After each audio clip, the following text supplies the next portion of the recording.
है मेरे प्यारे दोस्तों, आज मैं जो वीडियो बनाने जा रहा हूँ उसमें बच्चों का कुछ प्रॉब्लम है। कुछ बच्चे पूछ रहे हैं क्वेश्चंस कि सर ये नहीं समझ में आया, इस पे है। आप लोग वीडियो देखते हैं, इसके लिए बहुत बहुत धन्यवाद। और कमेंट करते हैं, उसके लिए वेरी वेरी थैंक यू कि आप जहाँ पे प्रॉब्लम है वहाँ पे आप पूछ रहे हैं। मुझे अच्छा लगा, बहुत प्यार है आप लोग का मेरे साथ, थैंक यू। अब प्रॉब्लम है रोहित जी का। रोहित जी पूछे हैं कि 2 हॉर्स वाला सर क्वेश्चन नहीं समझ में आया। ट्रेन चैप्टर का 2 हॉर्स वाला जो प्रश्न है उसमें आते हैं। देखिए रोहित जी, वैसे आप वीडियो को देखते तो ज़्यादा समझ में आता, बार बार देखते तो, लेकिन इसको फिर से समझिए। मैं बतलाया था कि 2 घुड़सवार 20 किलोमीटर प्रति घंटा एवं 25 किलोमीटर प्रति घंटा की चाल से एक ही दिशा में जा रहा है। समान दिशा में चलती हुई रेलगाड़ी उसे क्रमशः 12 सेकेंड एवं 15 सेकेंड में पार करती है। रेलगाड़ी की चाल बताइए। इसमें कभी कभी रेलगाड़ी की लंबाई भी पूछ सकता है, ठीक है। तो देखिए प्रश्न है कि 2 घुड़सवार है और एक ही दिशा में जा रहा है, समान दिशा में। तो घुड़सवार है तो घुड़सवार ऐसे घुड़सवार की लंबाई को नगण्य माना जाता है।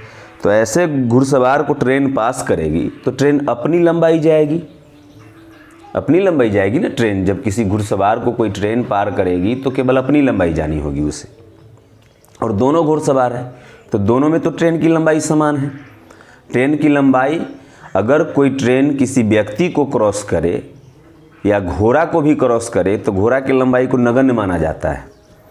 तो यदि कोई ट्रेन ऐसी वस्तु को पास करे, ऐसी जगह को पास करे जिसकी लंबाई नगण्य मानी जाए, तो दूरी जो होती है केवल ट्रेन की लंबाई होती है।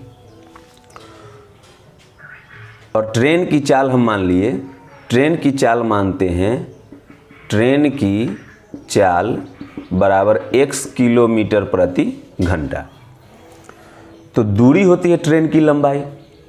अब कोई घुड़सवार को कोई ट्रेन क्रॉस कर रही है पीछे से, समान दिशा में घुड़सवार ऐसे दौड़ते जा रहे हैं, कोई ट्रेन से क्रॉस कर रही है, तो समान दिशा में तो चाल घटेगी, चाल घटेगी ना। समान दिशा में चाल घट जाती है। तो ट्रेन पास कर रही है घुड़सवार को, इसका मतलब ट्रेन की चाल अधिक है। तो ट्रेन की चाल में से घुड़सवार की चाल घटा दिए। तो पहला घुड़सवार की चाल है 20 किलोमीटर पर आवर और ट्रेन की चाल x किलोमीटर पर आवर माने, तो चाल तो ये होगी। इसको 5/18 से गुना करेंगे तो मीटर पर सेकेंड में हो जाएगा। और पहले घुड़सवार को पार करने में ट्रेन को लगा है 12 सेकेंड, तो 12 सेकेंड। तो अभी अभी बतलाए हैं कि दूरी जो होगी ट्रेन की लंबाई होगी। और ट्रेन की लंबाई यानी दूरी, और दूरी बराबर चाल गुने समय। तो इस ट्रेन की लंबाई आ गई। अब वही ट्रेन किसी अन्य घुड़सवार को पार कर रही है जिसकी चाल 25 किलोमीटर प्रति घंटा है। समान दिशा में है तो चाल घटेगा, किलोमीटर प्रति घंटा में है, समय सेकेंड में दिए हुए है, तो 5/18 से गुना करके मीटर पर सेकेंड में बदलेंगे। गुने इसको पार करने में 15 सेकेंड लग रहा है, तो गुने 15। अब इसको छोड़ दीजिए, इस पे आइए कि दूरी बराबर चाल गुने समय। जब ट्रेन 25 किलोमीटर प्रति घंटा की चाल से भागे जा रहे व्यक्ति को पीछे से जाके क्रॉस कर रही है, मतलब ट्रेन अपनी लंबाई जाएगी और अपनी लंबाई उसकी दूरी होगी, और दूरी बराबर चाल गुने समय। अब वही ट्रेन इस घुड़सवार को भी पार कर रही है, वही ट्रेन इस घुड़सवार को भी पार कर रही है, तो दोनों समान ट्रेन है तो दोनों की लंबाई तो समान होगी। असल लंबाई समान होगी मतलब दूरी समान होगी, दोनों को पार करने में दूरी समान होगी। तो दूरी बराबर चाल गुने समय इसमें भी, या दूरी बराबर चाल गुने समय इसमें भी।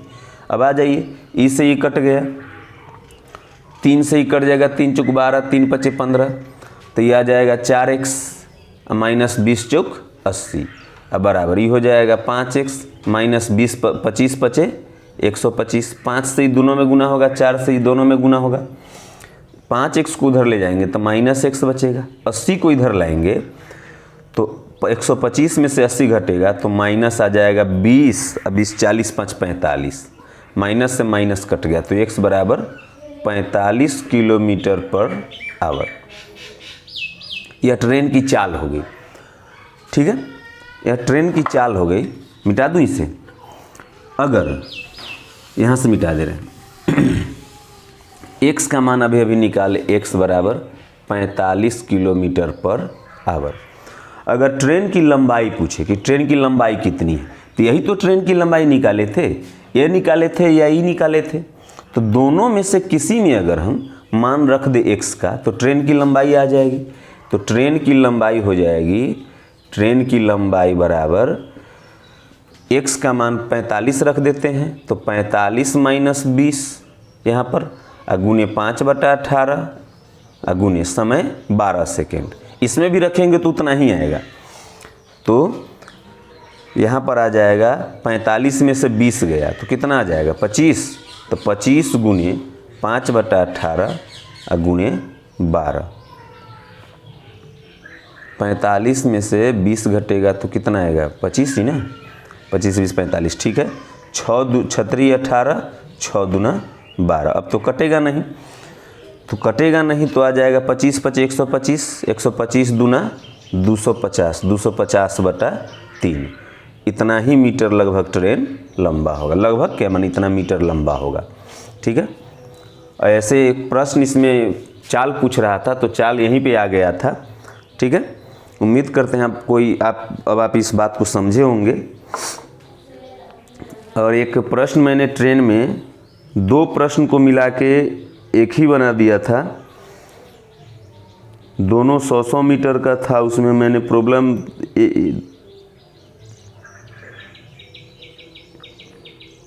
देखिए, प्रश्न है, देखिए 33 और 34 नंबर ट्रेन का 33 और 34 नंबर के दोनों प्रश्न को मिला दिए थे, तो उसको क्लियर कर देते हैं अभी।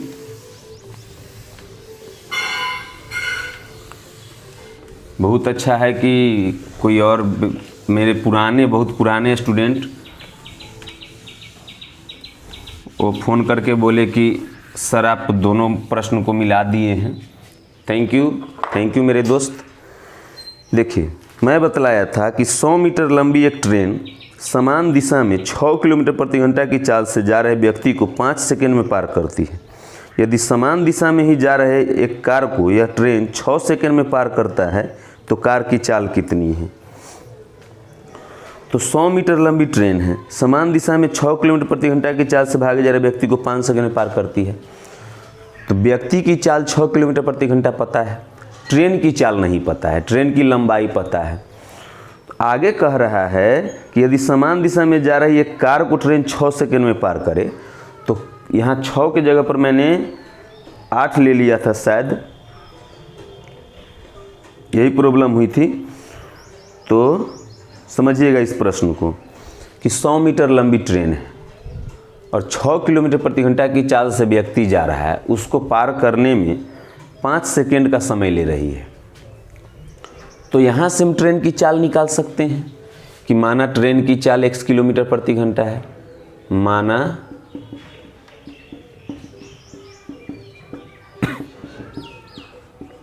x किलोमीटर प्रति घंटा है। अब ट्रेन की चाल x किलोमीटर प्रति घंटा है मेरे दोस्त, तो व्यक्ति जो समान दिशा में भागे जा रही है उसको तो पीछा करेगी पीछे से, समान दिशा में चाल घटेगा, समान दिशा में चाल घटेगा गुने 5/18। अब इस व्यक्ति को पार करने में कितना समय ले रही है 5 सेकेंड, तो गुने 5।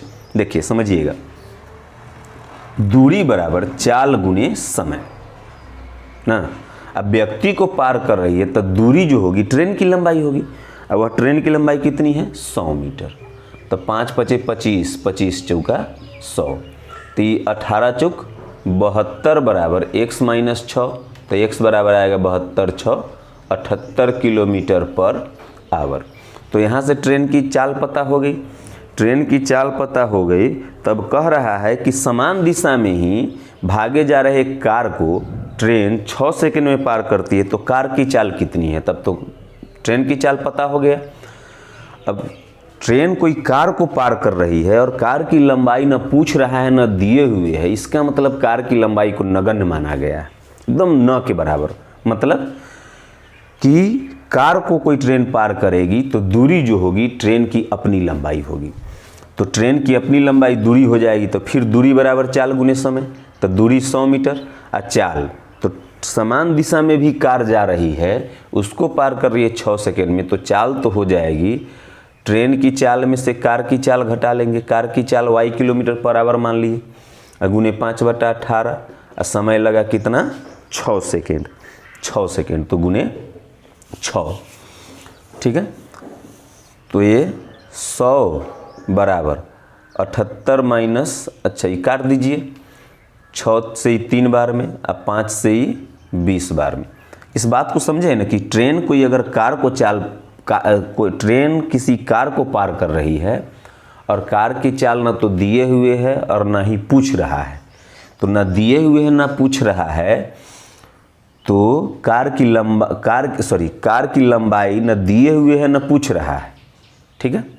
तो कार की लंबाई को नगण्य मानेंगे। अगर कोई ट्रेन किसी कार को पार कर रही है तो दूरी जो होगी ट्रेन की अपनी लंबाई होगी, और समान दिशा में है दोनों, तो चाल घटेगा, तो दूरी हो गई ट्रेन की लंबाई 100 मीटर, चाल घटेगा तो ट्रेन की चाल में से कार की चाल घटा दी 78 माइनस y, कार की चाल y किलोमीटर पर आवर मान ली। इस समय सेकेंड में दिए हुए दूरी मीटर में, तो 5/18 से गुना करके मीटर पर सेकेंड में बदले, ठीक है। अभी 6 से 3 बार में काट दिए और 5 से 20 बार में, तो हो गया 20 तिया 60 बराबर 78 माइनस y, तो y को उधर ले जाएंगे 60 को इधर, तो y बराबर 18 किलोमीटर पर आवर। तो कार की चाल कितनी आ गई 18 किलोमीटर प्रति घंटा, ठीक है। अब है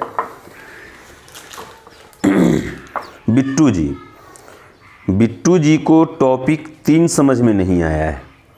बिट्टू जी, मैं आपसे अनुरोध करूंगा कि आप वीडियो को बार बार देखिए। टॉपिक 3 का कौन सा प्रश्न आपको नहीं समझ में आया है, आपके पास अगर बुक है अवेलेबल तो आप देखिए कि कौन सा प्रश्न नहीं समझ में आया। मेरे व्हाट्सएप नंबर पे आप मैसेज कीजिए। वैसे मैं टॉपिक 3 को LCM HCF का टॉपिक 3 का एक प्रश्न फिर से समझा दे रहा हूँ। यह प्रश्न है,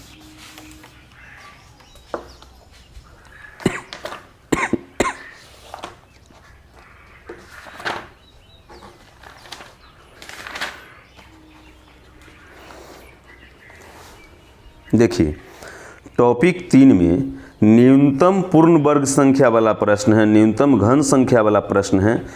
मुझे लगता है कि इन सब प्रश्न में आपको प्रॉब्लम नहीं हुई होगी। आपको प्रॉब्लम हुई होगी कि एक क्वेश्चन में बता रहा हूँ, देखिए कह रहा है कि वह छोटी से छोटी संख्या कौन सी है जो 7 से पूर्णतः विभक्त है, लेकिन 6, 9, 15, 18 में से किसी से भाग देने पर हर बार 4 शेष बचता है। तो 6, 9, 15, 18, 6, 9, 15, 18 इस सब में से किसी से भाग देते हैं तो शेष बच रहा है 4, और 7 से पूर्णतः विभक्त है। वह जो संख्या आएगा वह 7 से पूर्णतः विभक्त है। तो ऑप्शन से तो आप सीख ही गए होंगे। पहले ऑप्शन से भी आपको बतला दे रहे हैं।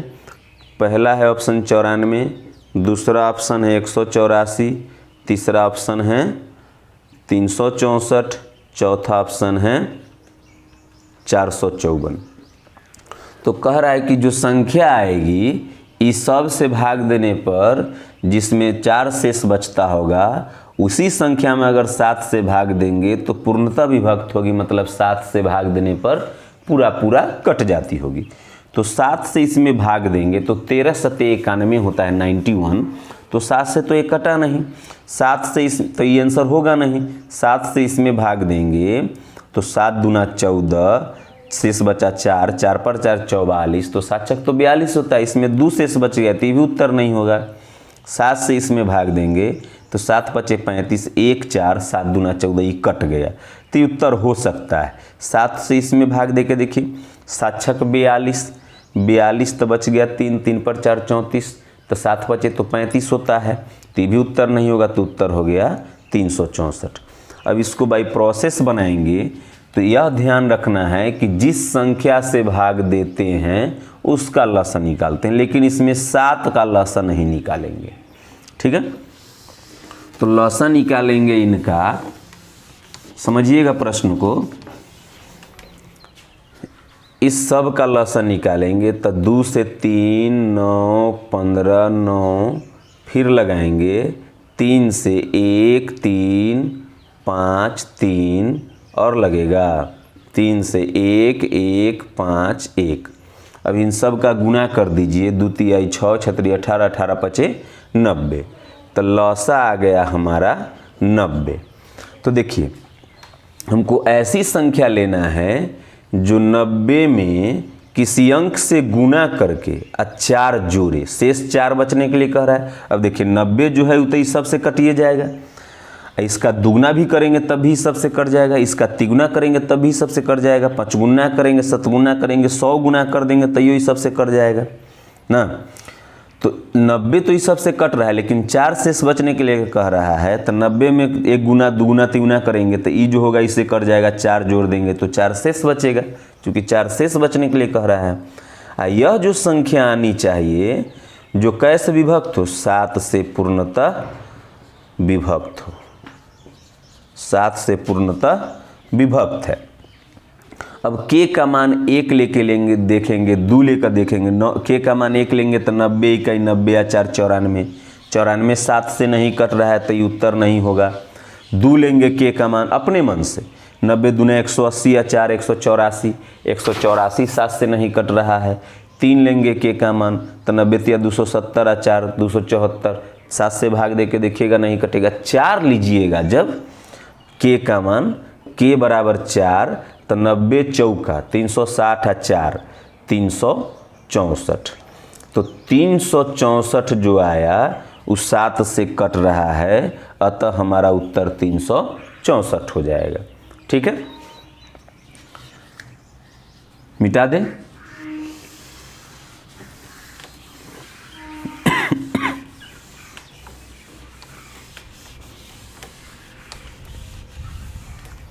अब देखिए ये है विकास जी हैं। विकास जी आपको टॉपिक 2 का 29 नंबर बाय प्रोसेस सीखना था।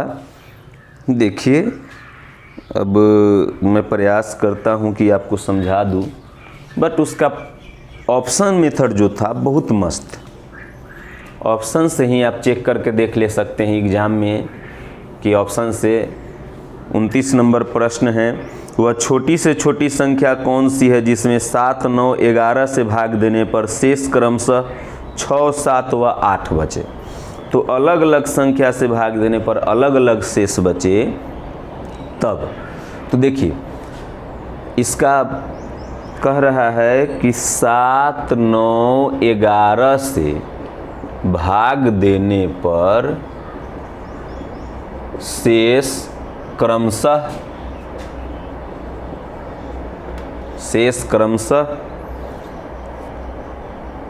6 7 8 बचता है। यही है ना कि 7 9 11 से भाग देने पर शेष क्रमशः 6 7 8 बचता है। तो इसको पहले आप देख लीजिए बाई ऑप्शन, पहले बाई ऑप्शन बता देते हैं, फिर दूसरा मेथड भी आपको बता देंगे। बी नंबर ऑप्शन है 349, सी नंबर ऑप्शन है 181, डी नंबर ऑप्शन है 153। तो 7 से भाग देने पर 6 शेष बचता है, तो 7 से इसमें भाग दीजिए, 7 नमा 63, 63 तो बच गया 6, 6 पर 3 63, तो 7 नमा 63, 7 से पूरा पूरा ही कट गया, जबकि शेष क्या बचना चाहिए था 6, जो नहीं बचा तो उत्तर नहीं होगा। 7 से इसमें भाग देने पर 6 शेष बचना चाहिए, तो इसमें बच रहा है, इसमें चेक कर लेते हैं। तो 7 दूना 14, 4 4 पर 1 41, तो 7 5 35, तो इसमें 6 बच रहा है। 9 से भाग देने पर 7 शेष बचना चाहिए, तो 9 दूना 18, इसमें 1 बच रहा है, जबकि 9 से भाग देने पर 7 शेष बचना चाहिए, तो ये भी उत्तर नहीं होगा। 7 से इसमें भाग देने पर 6 शेष बचना चाहिए, 7 दूना 14, 1 पर 3 13, 7 इकाई 7, 6 शेष बच रहा है। 9 से भाग देने पर 7 बचना चाहिए, तो 9 इकाई 9, तो बच गया 6, 6 पर 3 63, तो 9 7 63 पूरा पूरा कट गया, तो उत्तर नहीं होगा। ठीक है, अब इसका प्रोसेस देखिए आप।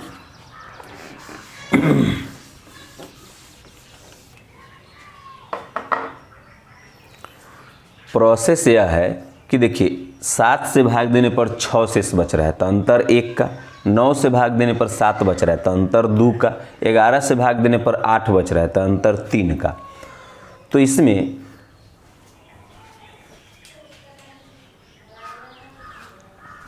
देखिए इसमें है क्या कि अंतर तो समान है नहीं, तो अब शेष को दुगुना करके देखेंगे। तो 6 दूना 12, तो 12 में से 7 गया तो 5, अंतर समान होना चाहिए। 7 में से 12 घटा दीजिए, तो -5 का, -5 का।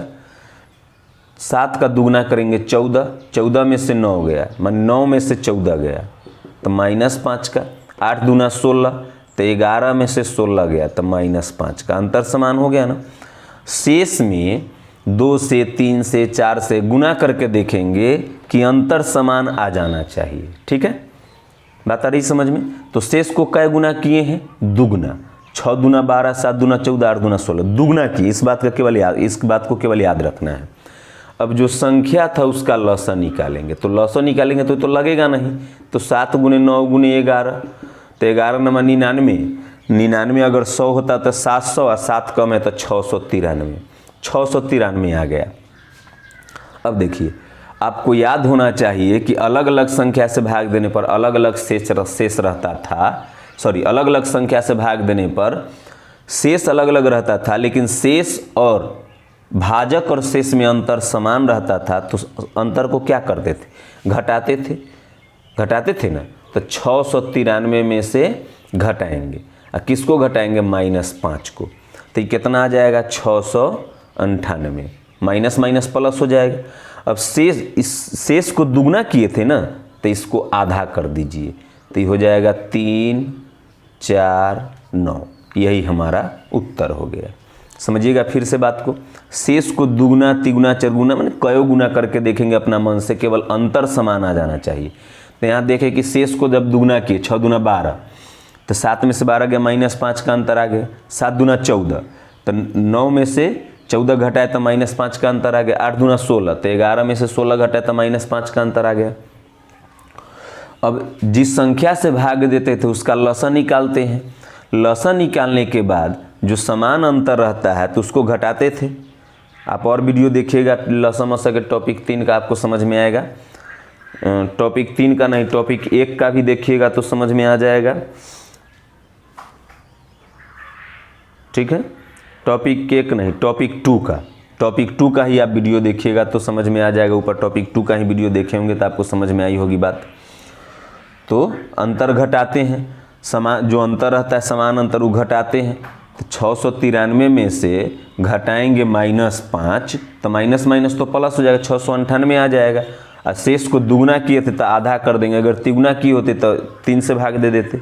ठीक है, उम्मीद करते हैं आपको यह बात समझ में आई होगी। मिटा दूं?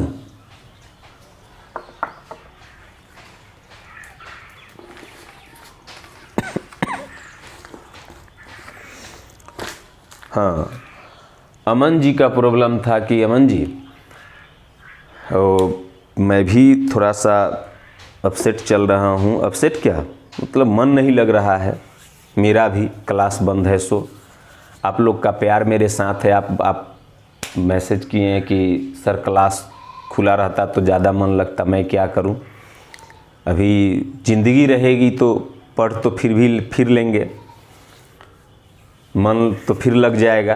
पहले ज़िंदगी बचाना है। सरकार की आदेश है कि क्लास बंद रहे, तो मैं तो कुछ नहीं कर सकता हूं, इसके लिए सॉरी। चलिए, थैंक यू। आप लोग का प्यार मेरे साथ बना रहे।